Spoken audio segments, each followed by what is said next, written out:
Welcome to Beyond Just Business, the podcast for those who want more. More clarity, more direction, and potentially more meaning. We explore the thinking behind success, the habits that shape performance, and the questions that go deeper than profit margins. If you're ready to challenge the obvious and rethink the way life and business work, you are absolutely in the right place.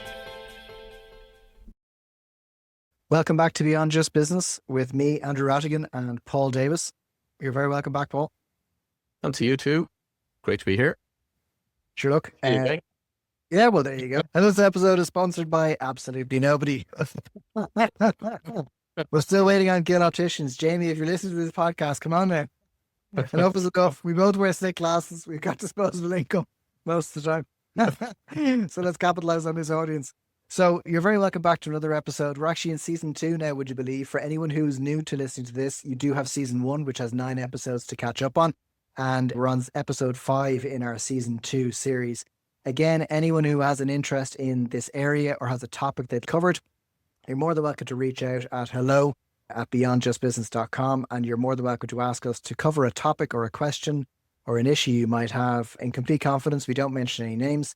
And what's interesting about both of our collective networks is that we meet people day to day who have an issue or a concern that they'd love someone to maybe elaborate on. And it's not that we have all the answers, it's just that we want to open the door for you, the listener, to maybe challenge yourself to think a little bit differently. And you might come away understanding a little bit more about a particular subject or topic. Without further ado, I'm just going to double check my notes for today. And this isn't an illusion, but when it comes to control, this is a topic that you were immediately drawn to when we were looking at our list today, Paul. Because you were drawn to it, tell me, what is it that comes to mind when you think about control? There's a phrase that I would typically use with clients, which is control the controllables. And I actually read it out from the list of kind of suggestions from people. It was, what do we actually have control over? So that's a much, much bigger question for me in terms of, because I've had quite a few different conversations over the last couple of weeks. And people talk about free will, they talk about purpose, they talk about the universe, and are we actually doing things that are within our control, or are we doing them for a higher reason, a higher purpose, higher meaning, higher authority? So there's that element of control. There's the control within our businesses by way of, okay, you can say certain things are going on in the economy. We've got different things happening in the economy in all different industry sectors. At the time of this recording, we are coming up to the budget in Ireland. So there's a level of expectations in regards what is going to happen in the budget. So by the time this episode goes out, we'll be well past the budget and we'll probably have dissected it to its ends. But there's some elements that we don't necessarily have control over within our business, but it will actually affect our own personal taxes, our own business taxes. We've a presidential election again. It's coming up at the time of this recording. There's only 2 candidates left now in the race. So do we actually have, as a population, we are supposed to be democratic. I said we wouldn't discuss politics in this show, but do we actually have control over the candidates that are being put forward? And really, when you get down to it, it's a 2-horse race. Are we really? Do we have much control, or do we have much of a say from a democratic perspective in terms of the people that we're putting forward? And in our own personal lives, how much control do we actually have? So so I was drawn to the title when somebody had suggested it, and that's what comes up to mind straight away when I start to think about it and mull it over.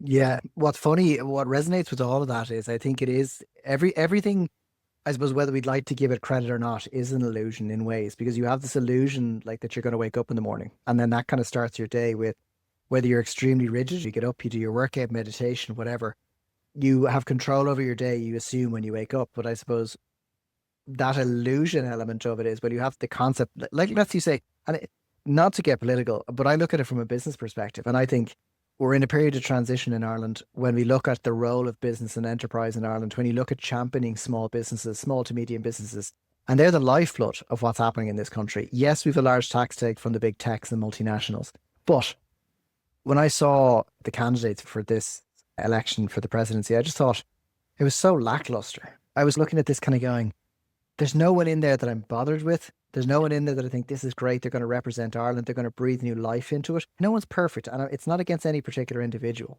But then I thought, and it's one brief point on this, was the rhetoric around one of the candidates who stepped away, and there's no need to mention them, but it just seemed like from the beginning that there was a whole load of nonsensical articles going out that were like he didn't have what was it, a license or whatever for this particular footage, and they didn't have this and they didn't have that. I'm going, everyone's flawed in their own way, but if you get caught up in that crap, then you're going, is this about, like you said, that illusion of control? Is this about somebody who's going to champion the company or the country on an international stage? Yes, there's an element of it where it is not celebratory, whatever the term is, where it's you're not exactly like the president of the US changing all these laws. But when I think that to me is a real, I suppose, societal public example of the things we think that are we have in control, but we actually really don't. So when you almost let that piece go, and I don't mean you shouldn't exercise your democratic right, but I do think there is probably this, it's actually a great word, illusion of the illusion of when everything's okay. And if I do this, it'll come back to me in spades, as opposed to you can be kind to other people. You can do what's right by society in your own way, but also know that none of that is actually going to save you if you don't save yourself. Yeah. I'm making it like the illusion of safety, the illusion of control, the illusion that you lock a door and no one can get in. Yeah. And that comes across the board. Yeah. And then what comes to mind is around what we can only control ourselves. So even if I look back over the last couple of days and different things that have happened and all that kind of side of things, the only way, so where other people would have literally thrown their toys out of the pram and got obsession, got a frustration, and all that kind of sort of things, the only control, or I'm not saying the only, but you can control your own state. You can control how you respond.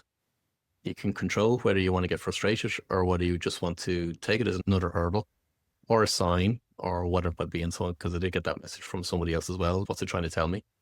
And so I think we do definitely have control over how we respond to different things, how we react, and what's the meaning that we want to take from a particular situation. And it's funny how different things happen. And just to give people an insight of what happened over the last couple of days, and it started on Friday, was my Amazon account was shut down. So my books that were available online, Amazon just took the decision to literally just close me and lock me out. So that says one thing in terms of the amount of power that a tech company has. So you got this livelihood from selling books online, and then all of a sudden you're switched off. And I've seen this happen in a number of different occasions where, whether it be Facebook or different tech companies from that perspective. And this isn't about getting at a tech company. It's not about that at all, but it's actually, you can't even get talking to an individual. There's no email addresses that you can communicate with. So you're actually left in complete limbo of not being able to do anything, which can absolutely be hugely frustrating. So that's something that's taken out of your control. And then as I look at it in terms of where we are in terms of AI, what's happening from that perspective, I look at banking, and I saw a post, and it actually happened to my son as well. I saw a post on LinkedIn whereby €9,500 was taken out of a guy's bank account by Revolut. Revolut won't refund the money because it's saying it's an electronic transfer. And it was in multiple different transactions, it was just one transaction. And pretty much exactly the same thing happened to my son, where he lost a few €1,000s from his Revolut wallet. And that's something that, again, you can't get talking to anybody. You've no recourse, and it's completely out of your control. But what you can control is how you respond in that moment and what it is that you do going forward from that moment. So do you change course? Do you, for example, what I've looked at over the weekend is so do I publish on a completely different platform now? Do I wait for things to maybe transpire or something? I still haven't made the decision on it. It's just an example, is what I'm saying. And when it comes to business or personal life, there's certain things that you can control, and there's other things that you can't control. So you can control how much marketing that you want to do in your business. You can control how much time you want to spend in your business. There's definite lines around what you can actually control. But then there's also other things that you completely cannot control. Nobody can control the weather. I know there's conspiracy theories that say you can control the weather, but there's right now at the moment I haven't seen a practical way of the weather being controlled. But I think it all gets back down to how we can control how we respond. And I think that's the critical piece in all of it.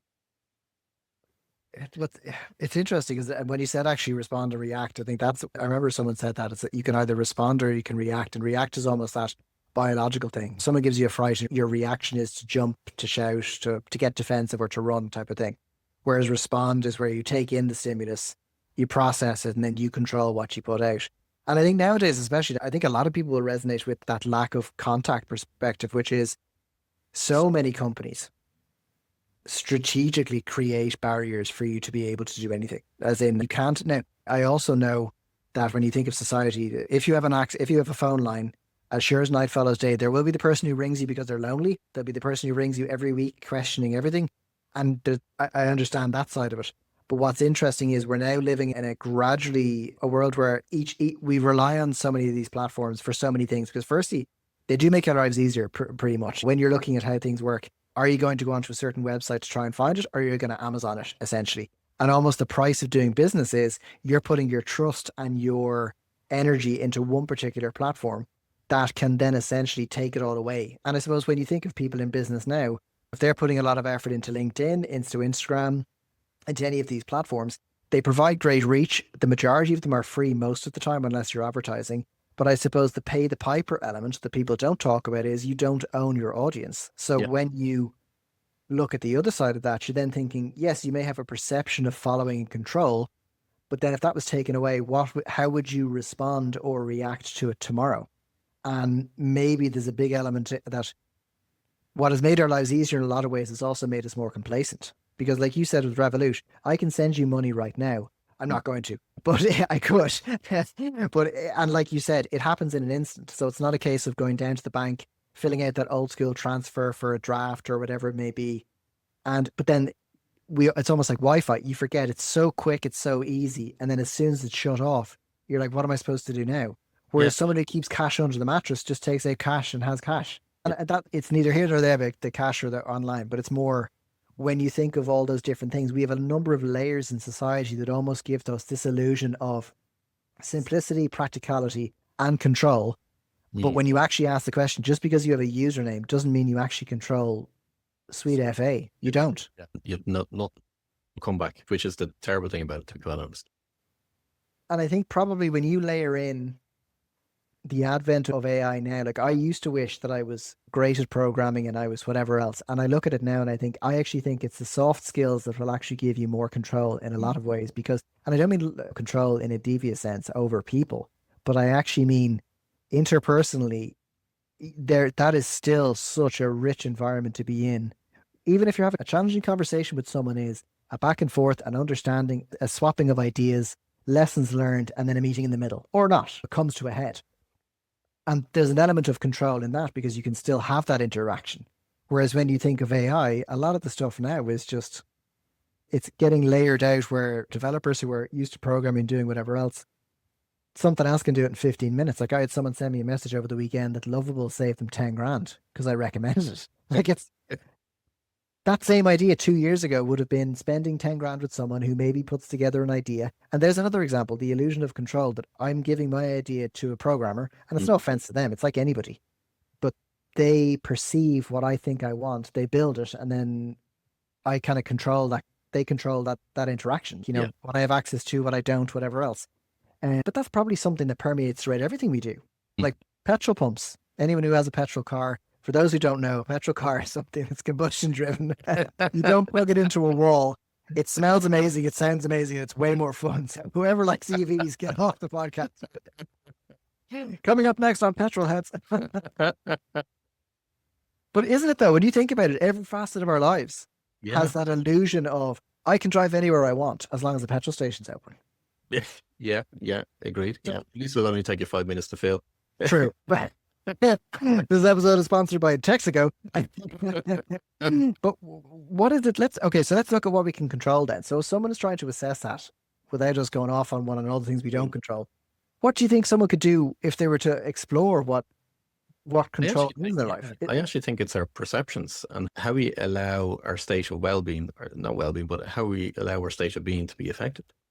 So go back to, I think you said this on one of the episodes, whereby there's the stereotypical picture of two people in a prison cell. One's looking at the window saying, "Isn't it an amazing view?" And the other one's looking at the window wall saying, "He's come down for life." So I think it's how we look at things. And yes, Viktor Frankl was absolutely right in this regard, in terms of it's the meaning that we give something. So if we were to look at, okay, but even as I'm saying that, I'm saying, yeah, but okay, you could apply a meaning to it just for the sake of giving it a meaning, as Yeah. opposed to that not really giving it the answer. I think, let me put it this way. When that happened last Friday with Amazon, I could have, as I said, I could have thrown the toys out of the pram, but I didn't. I actually responded really calmly. And I actually so I did manage to find a telephone number on the Amazon website, which is pretty difficult to find, to be honest with you. You got to really go into the bowels of it, and finally get speaking to an agent. And I got an email back from the agent thanking me and complimenting me on my response, which on the call that I had with him, which was nice to get in some respects because it was a personalized email from him. But then on the other side, he said there's nothing you could do.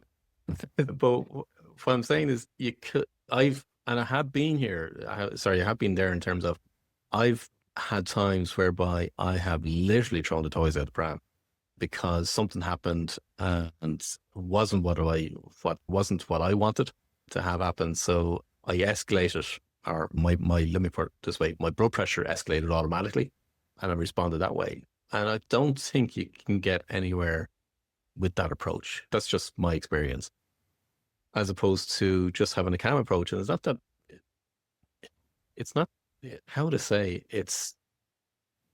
maybe it's just experience. I don't know. Maybe it's just age, or maybe it's just I've learned that, look, there's always a way out of something, or a way to find something.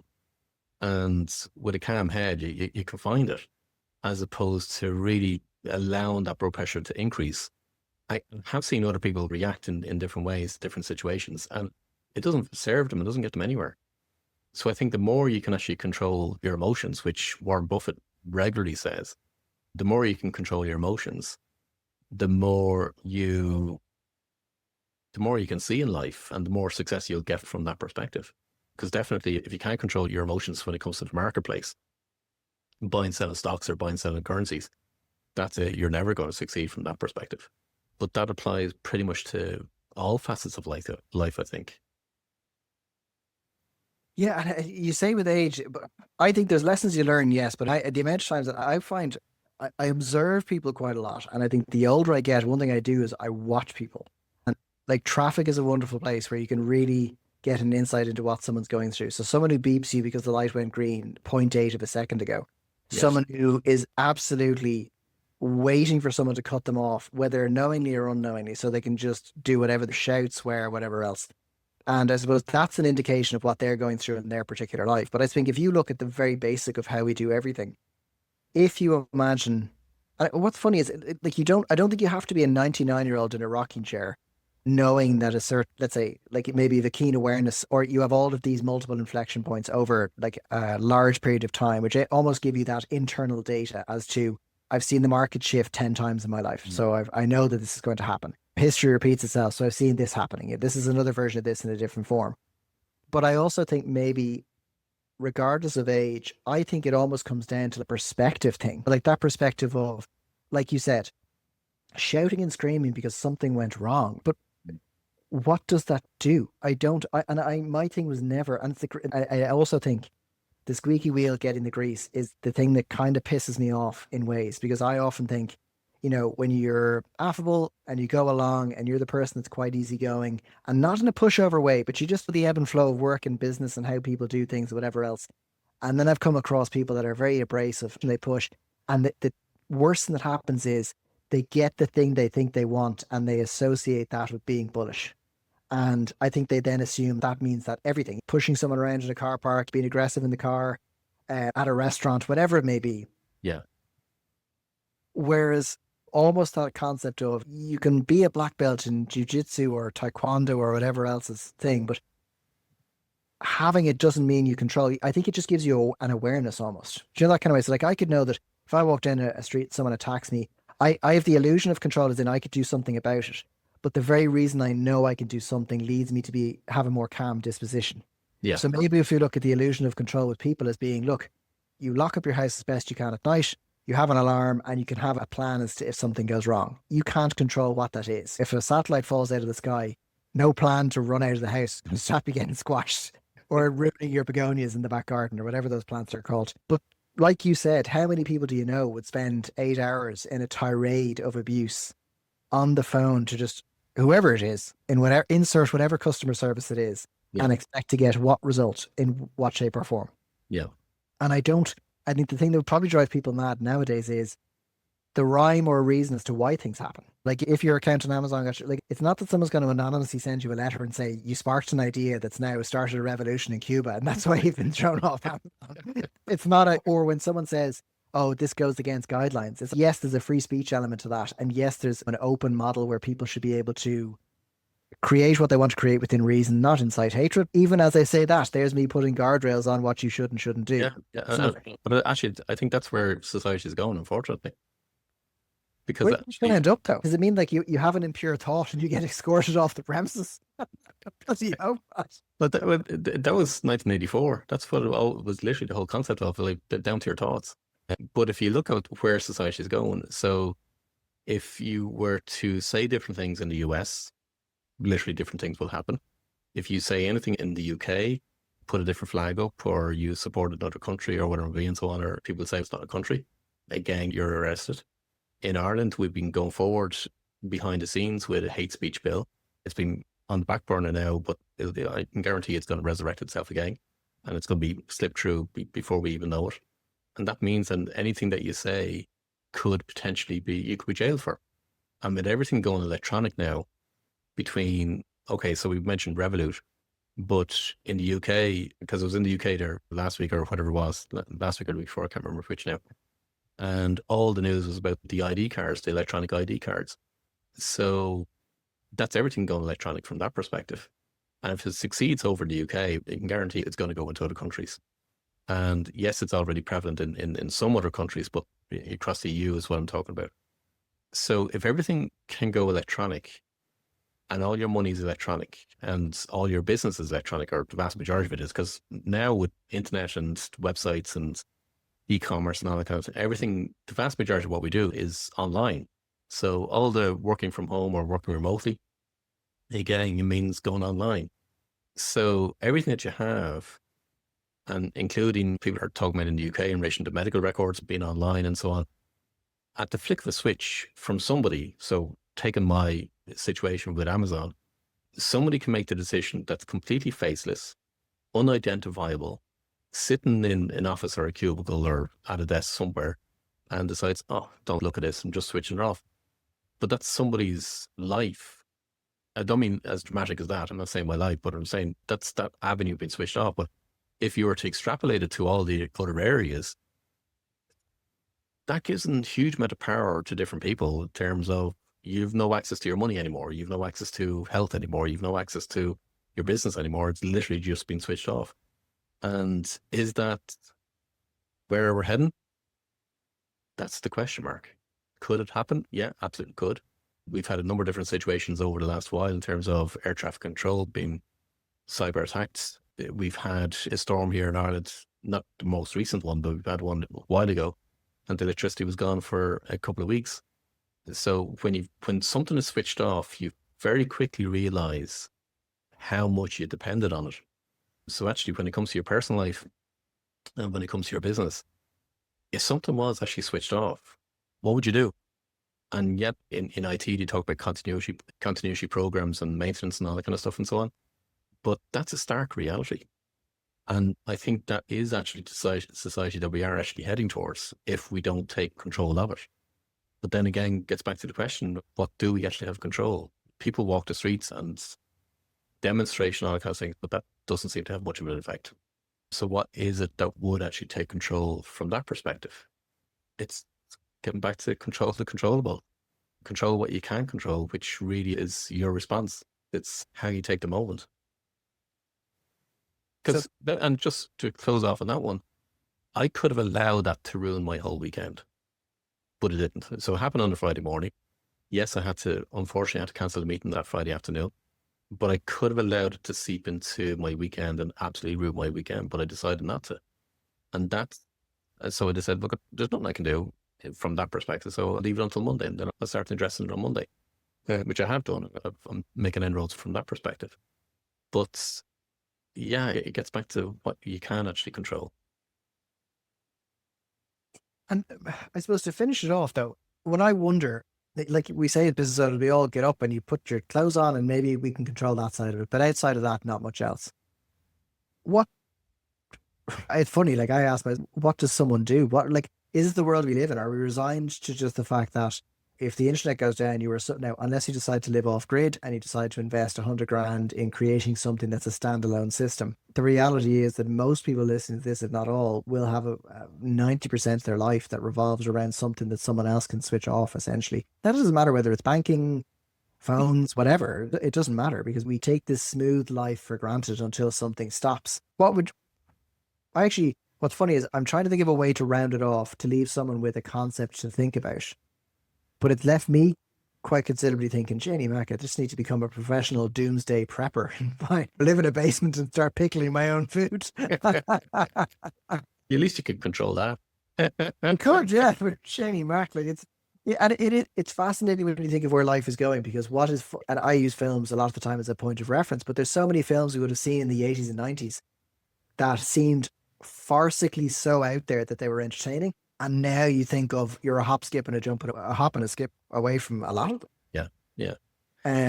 Like the two of us are very similar from this perspective. We observe people, and we observe situations, and we observe the world. So when you take it from a micro level and you take it from a macro level, different things that are happening in the world right now at the moment, I'm not going to say fearful, but I would definitely question. Absolutely. And I've been questioning for years now at this stage and why different things are happening and different movements and all that kind of stuff. And it's not from a conspiracy perspective. I'm more looking at it from an overview perspective. There's some things that just don't make sense. And so if we were to leave the audience, it's more actually about being curious and questioning. And so perhaps maybe when it does come around to whenever the elections are going to be in terms of the local elections, not talking about presidential side of things, but who are the people that we do actually have in power?